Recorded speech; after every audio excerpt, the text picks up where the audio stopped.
Hello students, इस shorts में मैं बताने वाली हूँ कैश फ्लो से क्या थियोरेटिकल क्वेश्चंस एमसीक्यू में पूछ सकते हैं। तो कभी कभी वो पूछते कौन से अकाउंटिंग स्टैंडर्ड को हम फॉलो करते हैं कैश फ्लो बनाते समय। अकाउंटिंग स्टैंडर्ड 3 हम फॉलो करते हैं। ओके। एंड ऑपरेटिंग एक्टिविटीज़ में everything relating to current asset and current liability आएगा। एक क्विक रिविजन ले लेते हैं तीनों एक्टिविटीज़ के बारे में। कैश आउटफ्लो, जब भी पैसा जा रहा है, राइट।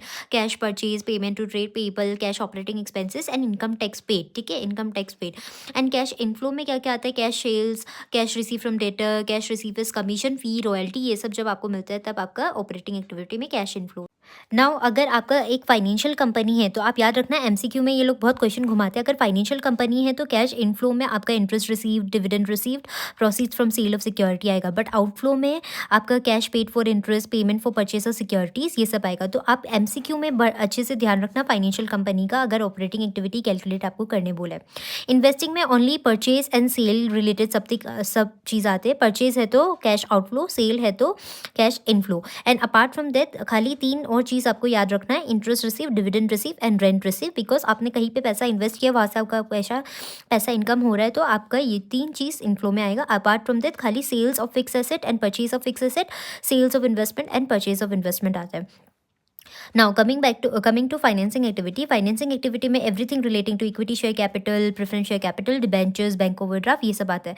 तो आप पैसा किसी भी वे से रेज कर रहे हो, चाहे वो शेयर्स है, चाहे डिबेंचर्स है, चाहे लोन है, चाहे बैंक ओवरड्राफ्ट है या कैश क्रेडिट है, आप पैसा आपके पास आ रहा है कोई भी वे से तो कैश इनफ्लो।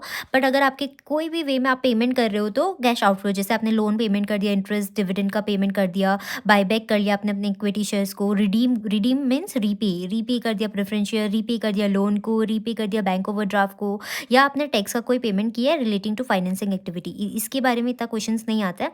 आप याद रखना कि payment of interest and dividend financing में आउटफ्लो है and receive of interest and dividend investing में इनफ्लो है। One last thing, cash and cash equivalent में कभी कभी बहुत कंफ्यूज कर देते हैं क्या क्या चीज़ आते हैं। Cash in hand, cash at bank, bank overdraft, marketable securities, current investment, cheque and draft, short term deposit. तो आप क्वेश्चन में बहुत बार देखोगे कि मार्केटेबल सिक्योरिटी या करंट इन्वेस्टमेंट दिया रहता है कैश एंड कैश इक्विवेलेंट के साथ, तो उसको आपको ऐड करना पड़ेगा। बाकी का तो मैंने इतना क्वेश्चन नहीं देखा, पर marketable security and current investment are your part of your cash and cash equivalent.